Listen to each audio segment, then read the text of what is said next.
हाँ जी, ये है एपीटी का पेपर नंबर 2। कल हम लोगों ने किया था एपीटी 1 के क्वेश्चन थे, पहले सेक्शन ए और फिर बी।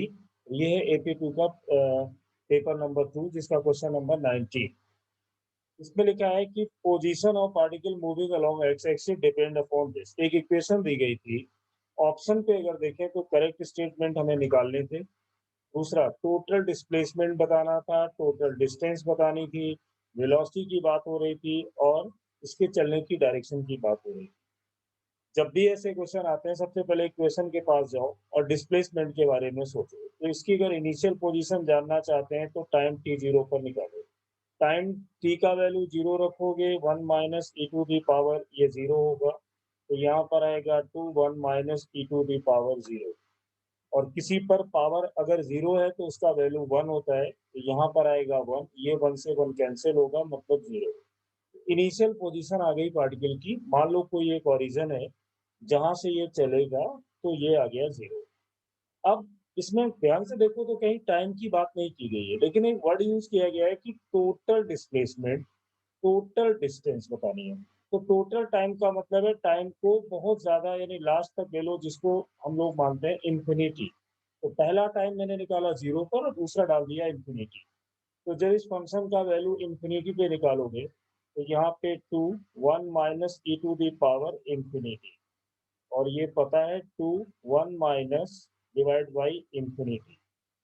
अब अगर इंफिनिटी पावर है तो ये वैल्यू यहाँ से कितनी आएगी, 1 upon E to the power infinity means zero. तो आपको वैल्यू मिलेगी 2। तो एक चीज तो यहाँ पे पता चल रही है कि जो डिस्प्लेसमेंट होता है उसका मतलब होता है final position minus initial position. Final position है 2 मीटर, इनिशियल पोजीशन है जीरो, तो इसका जो डिस्प्लेसमेंट आया वो तो आ गया 2 मीटर। जब भी क्वेश्चन डिस्टेंस का आता है तो थोड़ा सा अलर्ट हो जाना चाहिए। अब जो एक्सप्रेशन दिया था, अगर मैं इसकी वेलोसिटी को निकालूं तो जो एक्सप्रेशन है उसको एक बार डिफरेंशिएट करना होगा। डिफरेंशिएट करोगे तो ये जीरो आएगा और 2 D over D T E to the power minus three T का डिफरेंशिएशन करना है। तो यहाँ से ये माइनस का 2, एक्सपोनेंशियल टर्म का करोगे माइनस थ्री टी रहेगा, फिर इस थ्री टी का करोगे तो यहाँ से माइनस थ्री मिलेगा, ये माइनस माइनस प्लस हो जाएंगे तो 6 ई टू दी पावर माइनस का थ्री टी इसका वेलोसिटी होगा। ठीक। अब मान लो हम लोग ये जानना चाहते हैं कि इसका जो वेलोसिटी है वो इनिशियल वेलोसिटी कितना है। Initial means time T equal zero पर। तो जब इसमें टाइम जीरो डालोगे तो ई टू दी पावर जीरो, तो ये वैल्यू आएगी 6 मीटर पर सेकेंड। एक चीज तो ये क्लियर हो रही है कि जब हम लोग यहाँ पे टाइम का वैल्यू जीरो लेते हैं, इनिशियल जब ये मोशन स्टार्ट किया तो वो वेलोसिटी आई 6 और वो भी प्लस थी, यानी नेगेटिव नहीं है। नेगेटिव ना होने का मतलब है स्टार्टिंग से ही ये राइट साइड में चलना शुरू किया। जैसे ही मोशन शुरू हुआ तो ये राइट साइड में चला। उसके बाद जो दूसरा टाइम है वो टाइम यहाँ पर अगर मैं इंफिनिटी डाल दूँ, मान लो यहाँ पे जो ये टाइम मुझे लेना है, इस वेलोसिटी में टाइम की वैल्यू को मैं ले रहा हूँ इंफिनिटी। तो v is equal to 6 upon, और जैसे ही यहाँ पर 3 की जगह इंफिनिटी डालोगे ये वैल्यू आपको जीरो आ जाएगी। यानी ये चलता चला गया, चलता चला गया और लास्ट में इसकी स्पीड हो गई जीरो, बट नेगेटिव नहीं आई। नेगेटिव ना आने का मतलब है कि पार्टिकल एक डायरेक्शन में चलेगा और सीधा चलता ही जाएगा, अपनी डायरेक्शन में रिवर्स नहीं करेगा। If particle is moving along a straight line without change in direction, तो डिस्टेंस और डिस्प्लेसमेंट दोनों इक्वल होते हैं। दूसरा, इसने डायरेक्शन भी चेंज नहीं करी है। तो इस वैल्यू से हम लोगों ने जो एनालिसिस किया वो ये था। अब इस बेस पर अगर ऑप्शन देखोगे तो टोटल डिस्प्लेसमेंट 2 यूनिट हम लोगों ने निकाला था, तो ये पहला सही। डिस्टेंस भी इतनी आएगी, ये भी सही। सी ऑप्शन में लिखा था velocity of the particle will change direction at some instant, नहीं, कहीं पे डायरेक्शन चेंज नहीं होगी। Velocity of particle will not change its direction throughout the motion. Yes, कहीं भी चेंज नहीं होगी, और यहाँ पे बता रहे थे कि ये will change its direction at some point, पर ऐसा नहीं है। तो इसका ऑप्शन सही था ए, बी एंड डी। अब देखो क्वेश्चन नंबर 20। क्वेश्चन नंबर 20 में ग्राफ के बेस पर था, तो इसमें सबसे पहले जब भी कभी ग्राफ का क्वेश्चन आता है first you will consider on Y axis and X axis. यहाँ पर देख रहे हो तो ये ग्राफ अपना दिया हुआ है एक्सटी ग्राफ। अब एक्सटी ग्राफ में कुछ बेसिक नॉलेज हमें होनी चाहिए कि जब भी अगर मैं मान लो कि यहाँ पर कोई पोजीशन लिखता हूँ एक्स, एक्स का मतलब यहाँ मेरा एक्स एक्सिस से नहीं है, मैंने पोजीशन लिखा हुआ है, तो इसको हम लोग ऐसे लिखते हैं कि जैसे यू टी हो गया plus half A T square हो, है ना। अगर एक्सेलरेशन जीरो नहीं है तो ये क्वाड्रेटिक इक्वेशन टाइप की हमें दिखती है। ये मैंने क्लास में भी कराया पर जल्दी से बता दूं। तो क्वाड्रेटिक इक्वेशन का मतलब है कि टी स्क्वायर का कॉफिशिएंट जो ए है, अगर ए का वैल्यू पॉजिटिव होगा तो ग्राफ पैराबोलिक होगा, पैराबोला ओपन अप, ये मैंने पढ़ाया था। और अगर टी स्क्वायर का कॉफिशिएंट ए अगर ये वैल्यू निगेटिव है तो पैराबोला ग्राफ देखिए एक्सीलरेटेड मोशन में ग्राफ तो पैराबोलिक होगा क्योंकि टाइम का पावर 2 आ रहा है, तो ये क्वाड्रेटिक इक्वेशन है तो ग्राफ का नेचर पैराबोला होगा। अब अगर जो जैसे पढ़ते थे हम लोग, जो पढ़ा होगा a x square plus b x plus c equal to 0, quadratic equation में इस एक्स स्क्वायर का कॉफिशिएंट ए अगर पॉजिटिव होता है तो पैराबोला ओपन अप, और अगर एक्स स्क्वायर का कॉफिशिएंट जो ए लिखा है अगर ये नेगेटिव है तो पैराबोला ओपन डाउन। मैंने ये पढ़ा। दूसरा, अगर मैं इसी डिस्कशन में आगे और बढ़ूं और ये बोल दूं कि एक्सेलरेशन 0 है तो अपने पास इक्वेशन रह जाएगी x equal only U T, क्योंकि एक्सेलरेशन तो आएगा ही नहीं। और यहाँ पे प्लस 0 लिख सकते हो तो इसको कंपेयर कर सकते हो एम एक्स प्लस सी के साथ। मेरे समझाने का मतलब ये है कि अगर ग्राफ का नेचर कहीं पैराबोलिक है तो वो एक्सीलरेटेड मोशन है, और अगर वो स्ट्रेट लाइन है, देखिए ये अगर ग्राफ का नेचर सीधी लाइन आ रही है तो स्ट्रेट लाइन इक्वेशन के बेस पे हम समझ सकते हैं। अब यहाँ पर देखिए ओ से ए अगर मुझे जाना है तो ग्राफ देखिए पैराबोला है और ओपन अप है। ओपन अप का मतलब है टाइम यानी टी स्क्वायर का जो कॉफिशिएंट है वो पॉजिटिव होगा, और टाइम का स्क्वायर का जो कॉफिशिएंट है अपनी इक्वेशन में U T plus half A T square में, उसमें ए एक्सेलरेशन है तो ये होगा पॉजिटिव एक्सेलरेशन। कहाँ से कहाँ तक, अगर मैं ओ से ए जाता हूँ तो पॉजिटिव एक्सेलरेशन मुझे मिलेगा। लेकिन जब मैं ए से बी की तरफ बढ़ूंगा तो देखिए पैराबोला है लेकिन ओपन डाउन, ओपन डाउन का मतलब है नेगेटिव एक्सेलरेशन होगा। बी से सी जब हम लोग जाएंगे तो पहली चीज तो ये है कि यहाँ पर एक्सेलरेशन नहीं होगा क्योंकि ग्राफ पैराबोलिक नहीं है। और अगर मैं इसकी स्लोप के बारे में बात करूंगा तो 90 से कम है, यानी यहाँ पर कांस्टेंट वेलोसिटी से जाएगी वो भी पॉजिटिव, और एक्सीलरेशन होगा 0। जब सी से डी आऊंगा तो जब इसके स्लोप को निकालोगे नीचे मिलाते हुए तो ये वैल्यू आएगी 90 से ज्यादा। यानी अगर मैं बात करूं सी डी का तो वेलोसिटी तो होगी कांस्टेंट बट होगी नेगेटिव, बट एक्सीलरेशन होगा 0। ये पूरे क्वेश्चन को एनालाइज कर दिया। अब इसमें वो ऑप्शन हमें सिलेक्ट करना है जो गलत यानी फॉल्स स्टेटमेंट ढूंढने हैं। In a region O A acceleration is positive, ये ट्रू है। In a region A B acceleration is negative, मैंने अभी बताया ये भी ट्रू है। In a region B C acceleration is positive, B C में तो एक्सेलरेशन है ही नहीं तो ये फॉल्स हुआ। In a region C D acceleration is negative, acceleration तो यहाँ 0 है तो ये भी फॉल्स स्टेटमेंट हुआ। तो हमें फॉल्स यहाँ पे ढूंढना था तो मेरा सी ऑप्शन और डी ऑप्शन को मैं टिक करूंगा।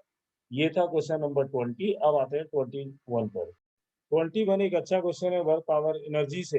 इसमें कहा गया है potential energy of particle is mass 0.1 kg moving along x axis given by। Potential energy का एक्सप्रेशन मुझे दिया है 5x स्क्वायर माइनस 20x। मैंने जो इक्वेशन दी थी ना 5x x माइनस 4, उसमें 5x को अंदर मल्टीप्लाई कर दिया और यहाँ लिख दिया जो। अब इक्वेशन देने के बाद क्वेश्चन किस डायरेक्शन में बढ़ेगा वो तो ऑप्शन ही बताएंगे। तो इसमें मैं देख रहा हूँ कि एक तो पूछा गया है फोर्स के बारे में, दूसरा पूछा गया है पोटेंशियल एनर्जी के बारे में, थर्ड पूछा गया है स्पीड के बारे में। तो अगर मुझे फोर्स निकालना है तो पोटेंशियल एनर्जी कंजर्वेटिव फोर्स के लिए जो मैंने पढ़ाया था du बाई डी आर, याद है। यहाँ पर x डायरेक्शन में दिया है तो F equal du by D x लिख सकते हो नॉर्मली।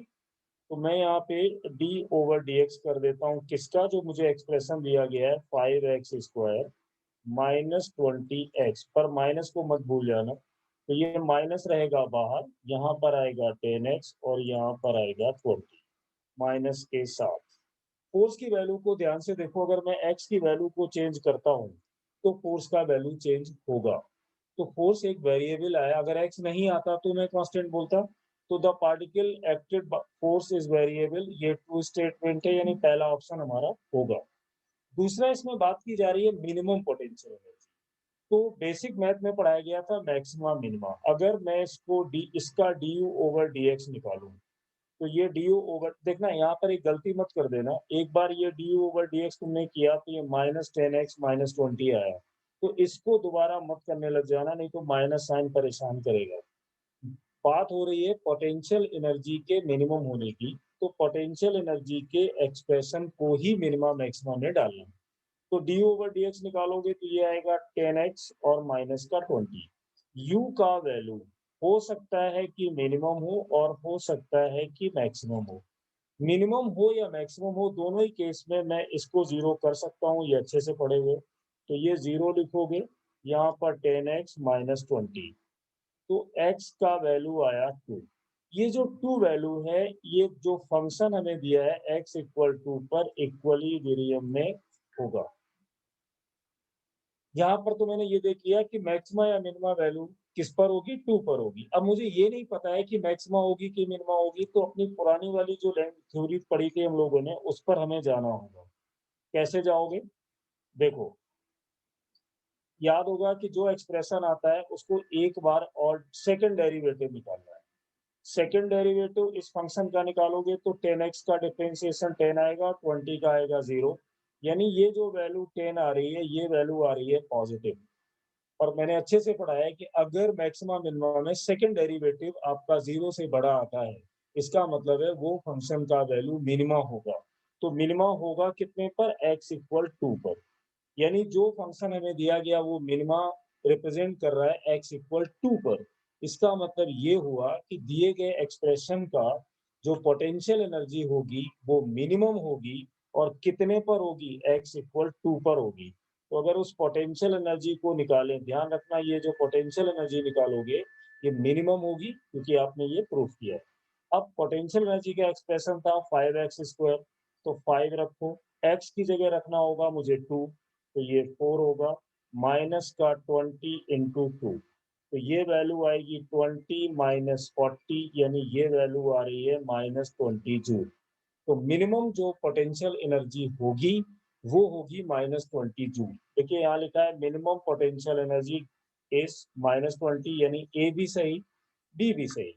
अब आता है speed of particle is maximum. सोचो कि जो law of conservation of mechanical energy हम लोगों ने पढ़ा है, उस law of conservation of mechanical energy के बेस पर हमें ये पता है कि पोटेंशियल प्लस काइनेटिक का जो सम है, जो मैकेनिकल एनर्जी होता है, वो कांस्टेंट रहता है।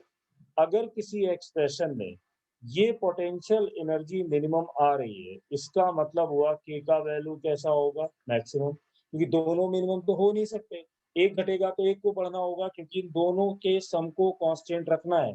तो यहाँ पर जो काइनेटिक एनर्जी होगी इस पर्टिकुलर क्वेश्चन में, वो कैसी होगी? मैक्सिमम। और काइनेटिक एनर्जी डिपेंड करती है वेलोसिटी पे, तो करती नहीं है, किस पर करती है? ओनली स्पीड पर। अगर काइनेटिक एनर्जी मैक्सिमम है तो इसकी स्पीड भी कैसी होनी चाहिए? मैक्सिमम होनी चाहिए। तो अगर स्पीड इसकी मैक्सिमम है, इसका मतलब हमारा कौन सा ऑप्शन होना चाहिए? देखिए इसमें सी ऑप्शन में लिखा है speed of particle is maximum at x equal 2 metre, बिल्कुल सही है। क्यों? क्योंकि 2 पर ही पोटेंशियल एनर्जी मिनिमम हुई, तो 2 पर ही काइनेटिक एनर्जी मैक्सिमम हुई होगी, तो यहाँ पे स्पीड मैक्सिमम आई होगी। अब इसने डी ऑप्शन में लिखा है x equal two is position of unstable equilibrium. ये स्टेबल और अनस्टेबल को मैंने पहले ही बताया कि अगर मैक्सिमा हमें मिलता, मैक्सिमा का मतलब होता है पोटेंशियल एनर्जी का मैक्सिमम होना, वो टाइप ऑफ इक्विलिब्रियम बोला जाता है अनस्टेबल, ज्यादा गुस्से में है। तो ये डी ऑप्शन नहीं हो सकता, तो इसके ए बी सी सही थे। अब नेक्स्ट क्वेश्चन नंबर 22 पर चलो। क्वेश्चन नंबर 22 जो आया था ना, ये काफी अच्छा क्वेश्चन था, वही टेंशन वाले पर बेस था कि पहले टेंशन या पहले फ्रिक्शन कैसे निकालते हैं।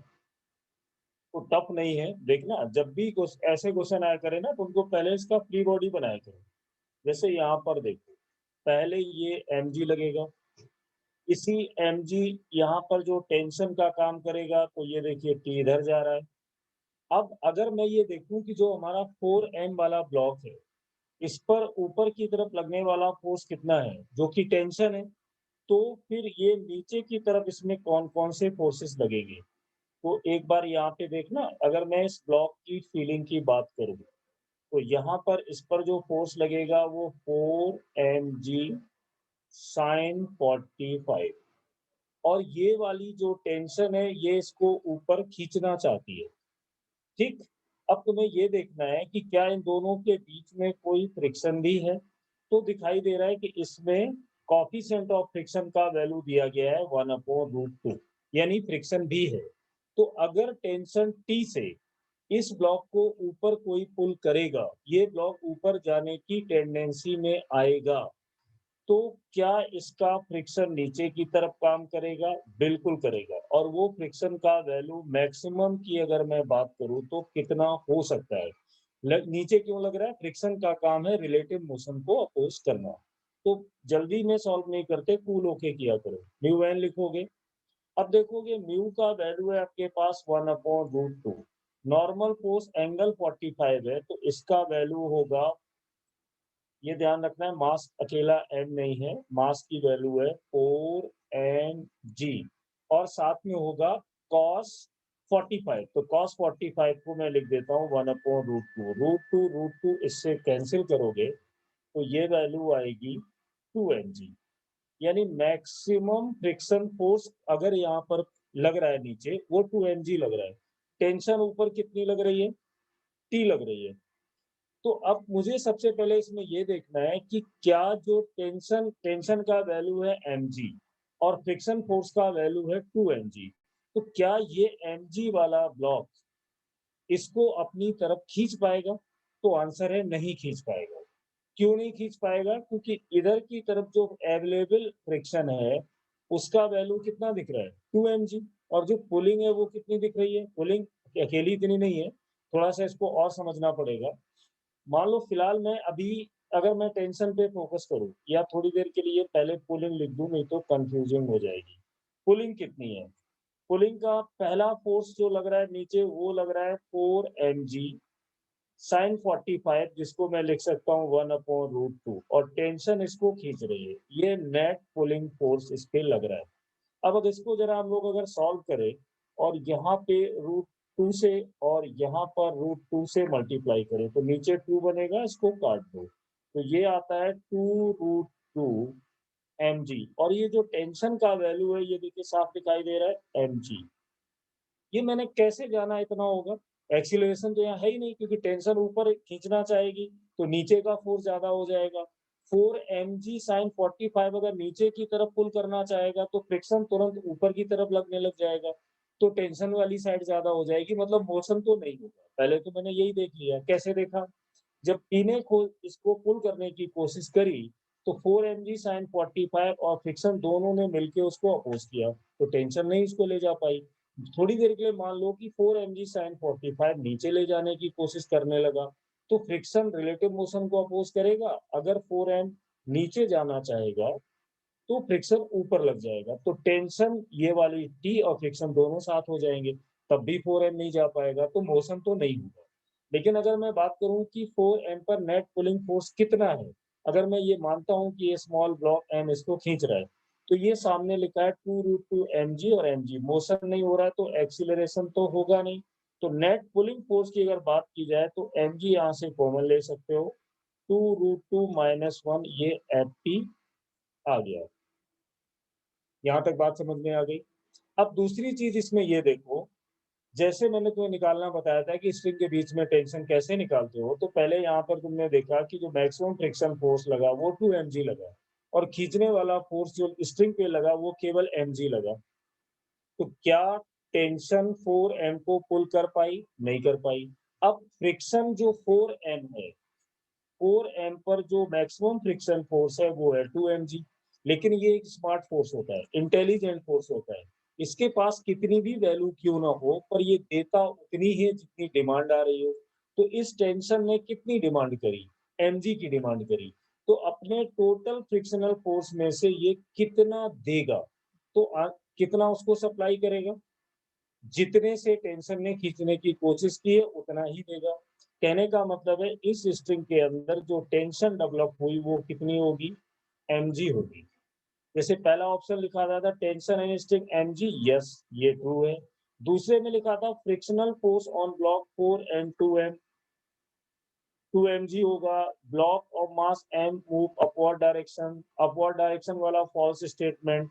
और यहाँ पे लिखा है कि frictional force on the block 4 and 2 m की वैल्यू 2 mg होगी। कुछ बच्चों ने यहाँ पे गलती की होगी, क्योंकि मैंने भी देखो फ्रिक्शन फोर्स निकाला तो वहाँ पे 2 mg आया, और दूसरे ऑप्शन में फ्रिक्शन फोर्स 2 mg दिया भी है। तो कुछ बच्चों ने इसको ट्रू किया होगा, बट ये फॉल्स है।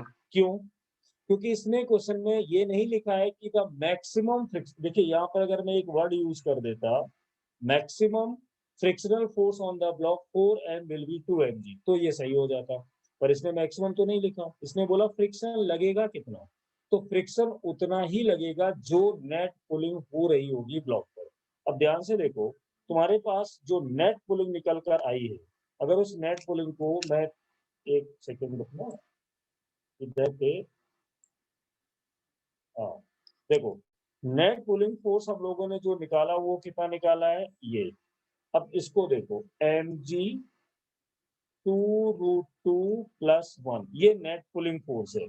और जो फ्रिक्शन, ये जो वैल्यू आ रही है नेट पुलिंग फोर्स वाली जो हम लोगों ने यहाँ से निकाली है, इस वैल्यू को ध्यान से देखो, तो ये फ्रिक्शन मैक्सिमम फ्रिक्शन फोर्स से कम आ रही है। मतलब फ्रिक्शन मैक्सिमम फ्रिक्शनल फोर्स ज्यादा है, नेट पुलिंग आपकी कम है, तो खींच तो नहीं पाएगा। तो इसके पास चाहे जितना फ्रिक्शन हो, 1 लाख 2 लाख कितना भी, पर ये देगा कितना, जितनी डिमांड आ रही है। तो डिमांड कितनी है, mg 2√2 - 1। तो इस समय जो फ्रिक्शन फोर्स एक्ट करेगा, जितना यूज होगा, जितना वो प्रोवाइड करेगा, वो वैल्यू होगी mg 2√2 - 1। तो अगर मैं पूछूं मैक्सिमम फ्रिक्शन फोर्स कितना है, तो आंसर होगा 2 mg। अगर मैं पूछता हूं कि इसमें ये बताओ फ्रिक्शन फोर्स ओनली कितना लग रहा है, तो आंसर कौन सा होगा, वो अच्छी तरह दिखाई दे गया। अब बोलो इसमें, नीचे देखो ऑप्शन में लिखा हुआ था कि the frictional force on block 4m has magnitude this, तो ये ट्रू स्टेटमेंट है, यानी इसका ऑप्शन ए सही हुआ और डी सही हुआ। एक चांस है कुछ बच्चों ने बी भी सही किया होगा, जो कि इसमें सही नहीं था। ओके, अब देखेंगे इसके बाद अगला वाला क्वेश्चन। 23 भी क्वेश्चन अच्छा है, कॉन्सेप्चुअल क्वेश्चन था। इसमें बोला गया था two inclined frictionless track है, डिफरेंट इंक्लाइनेशन है, और दोनों ब्लॉक ओ पॉइंट पर मिल रहे हैं। Two block A and B of different masses are release as shown in figure then.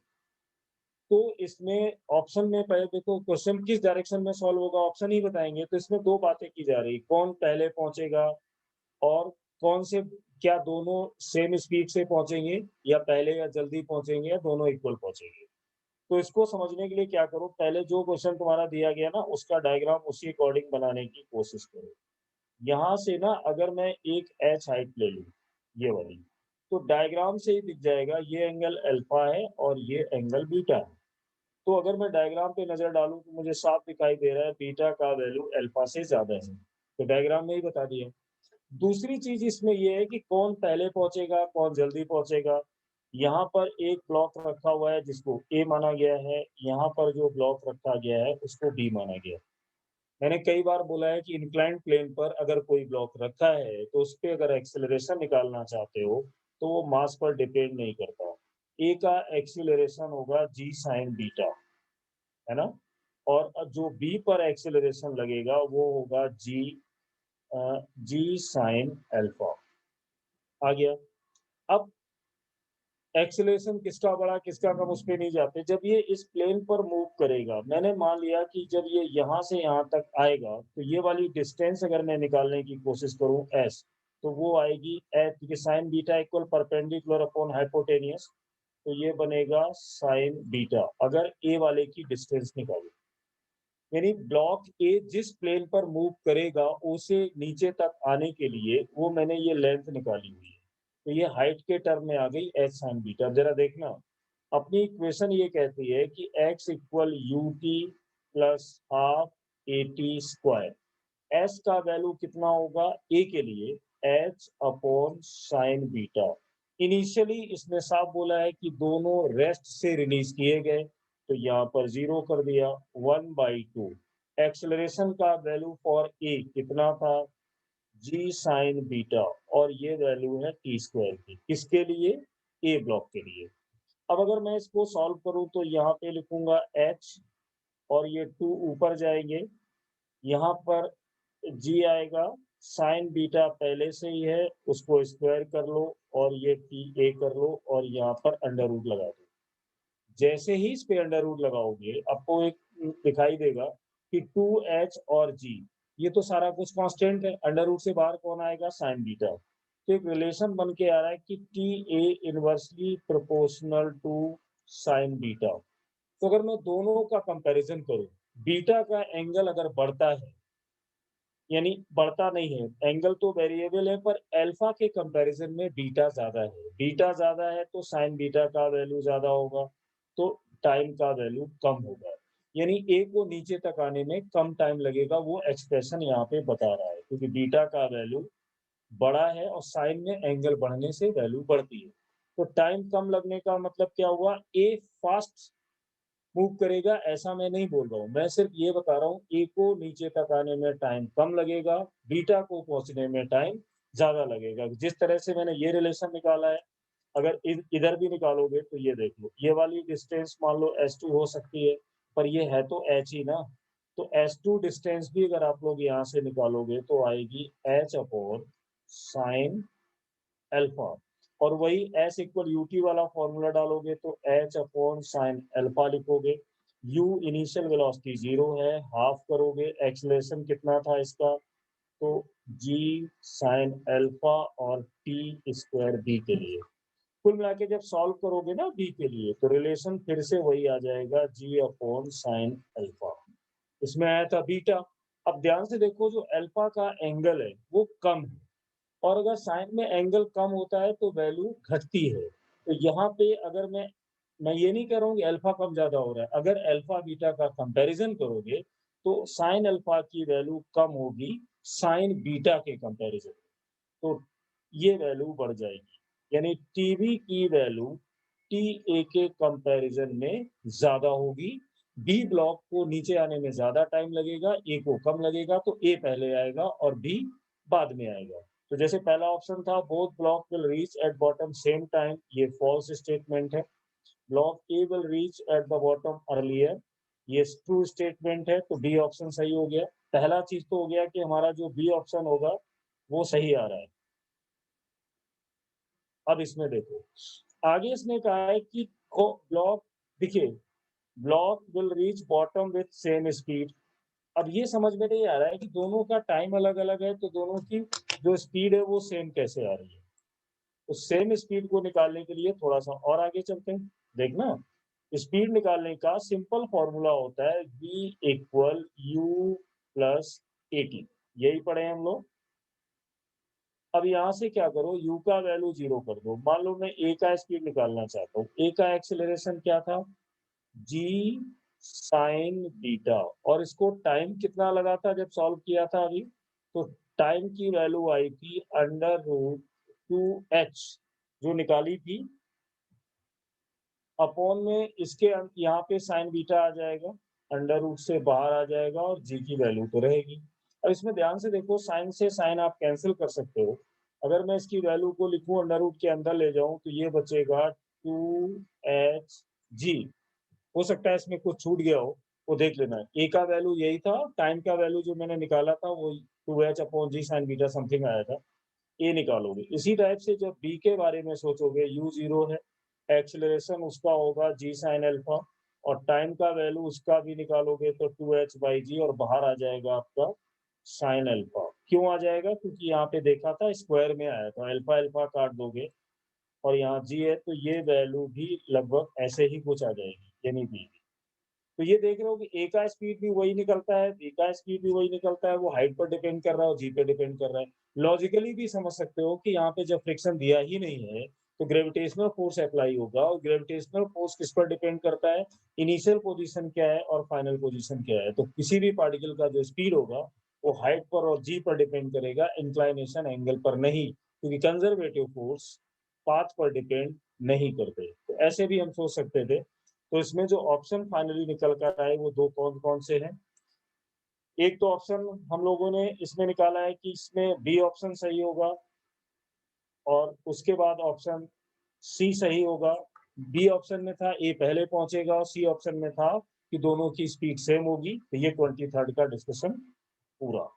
इसी तरह जैसे 24 को देखो, क्वेश्चन नंबर 24 टाइप के भी क्लास में खूब सारे किए हुए हैं। देखना इसको करने का वही 1 kg 4 kg ब्लॉक है, दोनों रफ सरफेस पर है, दिखाई दे रहे हैं 0.6। The coefficient of friction 4 kg में 0.2 है, 1 kg में 0.6 है। यहाँ पर एक 2 kg लगा हुआ है जिसका फोर्स मान सकते हो 20 न्यूटन है, क्योंकि ये 2 kg है तो टेंशन यहाँ पे 20 न्यूटन होगी। अब देखना इसके पास कितनी गई होगी, 10 न्यूटन। इसके पास यहाँ पर कितनी गई होगी, 10 न्यूटन। आसानी से बता पा रहे हो, क्योंकि 20 नीचे है तो यहाँ T/2 हो गया, यानी 10 अब आगे देखो, अगर मैं यहाँ पे सिर्फ 4 kg वाले ब्लॉक की तरफ सोचूं, तो इधर की तरफ लगने वाला फोर्स है 10 न्यूटन। तो जैसे ही 4 kg राइट में जाना चाहेगा, इधर पे फ्रिक्शन लगेगा, और मैं उस फ्रिक्शन की वैल्यू लिख रहा हूँ मैक्सिमम। 0.2 दिया है, 4 kg का मतलब हुआ नॉर्मल हुआ 40, यानी 4g। तो यहाँ पर फ्रिक्शन फोर्स मैक्सिमम आया 8 न्यूटन। 10 से खींचा, मैक्सिमम 8 ने रोकना चाहा बट रोक नहीं पाया, तो यहाँ पर जो फोर्स निकल कर आया वो 2 न्यूटन। तो इस ब्लॉक के पास जो ये 1 kg का ब्लॉक है, उसको राइट साइड में पुल करने की कोशिश हो रही है 2 न्यूटन से। तो फ्रिक्शन फोर्स जो इसमें लगेगा वो इसको अपोज करेगा। इस जगह पे, हाँ, इसमें सोचो कि जब ये 2 न्यूटन यहाँ लगा, तो यहाँ पे मैक्सिमम फ्रिक्शन फोर्स इस 1 kg वाले ब्लॉक पर कितना, 0.6 कोफिशिएंट, और नॉर्मल फोर्स 1 kg यानी 10, तो ये हो गया 6 न्यूटन। पर याद रहे ये फोर्स मैक्सिमम है। यहाँ पे 2 न्यूटन से पुल किया, लेफ्ट साइड में फ्रिक्शन फोर्स कितना लग गया, 6 न्यूटन। तो क्या 2 न्यूटन इस 1 kg वाले ब्लॉक को खींच पाएगा? जी नहीं।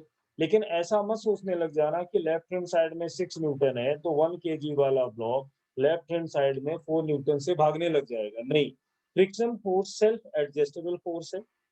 हो उसके पास कितना भी देता वो उतना ही है जितनी डिमांड हो रही हो। डिमांड कितनी है, 2 न्यूटन की। तो 1 kg वाला जो ब्लॉक होगा उस पर कितना फ्रिक्शन इस समय एक्ट करेगा। मैक्स अगर मैं पूछूं tell me the maximum friction force on 1 kg, answer होगा 6 न्यूटन। अगर मैं पूछूं friction force on 1 kg, then answer होगा 2 न्यूटन। अच्छा, ये भी क्लियर है कि जब ये मोशन हो ही नहीं रहा है तो टेंशन के क्वेश्चन बहुत सारे किए हैं, वो होगी 2 न्यूटन। अब दोनों आंसर देखिए। Friction force acting on 1 kg block is 2 Newton, yes, true statement. Friction force on 1 kg 6, गलत statement. Tension in the string 4 kg and 1 kg के बीच में आएगी 2 Newton, yes, correct statement. Tension in the string 0, गलत। तो इसका option A सही है और सी सही है। इसी टाइप से चलते हैं क्वेश्चन नंबर 25 पर। क्वेश्चन नंबर 25, ये इसमें सिर्फ ये ढूंढना था कि करेक्ट ऑप्शन कौन कौन से लिखे हुए हैं। जैसे पहला था in projectile motion on inclined plane, तो इसी टाइप का इंक्लाइंड प्लेन होता है। हम लोग यहाँ पर अल्फा एंगल मान लिए, यहाँ पे बीटा से प्रोजेक्ट कर दिया। ये जैसे इसको बीटा से प्रोजेक्ट करोगे, कोई भी एक एंगल मान लो, ये एंगल अल्फा है इंक्लाइंड प्लेन पर। यहाँ से मैं किसी को ऐसे प्रोजेक्ट कर रहा हूँ और ये जा रहा है, मान लो, और यहाँ से ये u स्पीड है और ये एंगल बीटा है। इसमें कहा गया था projection motion on inclined velocity of projectile along the inclined remain constant. बच्चे गलती कर सकते हैं, हॉरिजॉन्टल प्रोजेक्शन में कांस्टेंट रहेगी क्योंकि ax नहीं होता। लेकिन अगर यहाँ पर ध्यान से देखोगे तो एक एक्सेलरेशन ये होगा, ये अल्फा, तो ये वैल्यू किसकी होती है, g cos alpha. X direction में एक एक्सीलरेशन आता है जिसकी वैल्यू लेते हैं -g sin अल्फा। तो एक्स डायरेक्शन में जो कंपोनेंट बनेगा u cos बीटा, उस पर ये एक्सीलरेशन लगेगा एक्स डायरेक्शन में। क्योंकि हम लोग इंक्लाइंड प्लेन में ऐसे मानते हैं ना कि ये हमारा y है, ये हमारा x है, तो in projectile motion velocity constant रहेगी नहीं रहेगी, ये false statement. Friction oppose relative motion true statement है। In straight line motion magnitude of displacement is always equal to distance, ये तो बहुत अच्छे से जानते हो ही नहीं सकता। ये तभी हो सकता है जब पार्टिकल स्ट्रेट लाइन में मूव करे और डायरेक्शन भी चेंज ना करे, तो ये गलत है। D with respect to stationary observer velocity of rain cannot be horizontal, बिल्कुल सही। क्यों? अगर तुम एक जगह खड़े हो जब बारिश होती है तो प्रैक्टिकली सोच लो, किताबों में क्या देखना है, क्या तुम्हें रेन ऐसे हॉरिजॉन्टल जाती हुई दिखाई देती है? बिल्कुल नहीं। तो ये हम लोगों ने अपना एक सेक्शन फिनिश कर दिया। अब इसको पार्ट वाइज कर देते हैं, एक साथ थोड़ा टाइम ज्यादा लगता है, तो एक सेक्शन में ये सारे क्वेश्चन खत्म हो गए मोर देन वन चॉइस वाले। अगले में जो पार्ट दिया होगा उसको करेंगे, ठीक। तो नेक्स्ट अभी देखना थोड़ी देर में।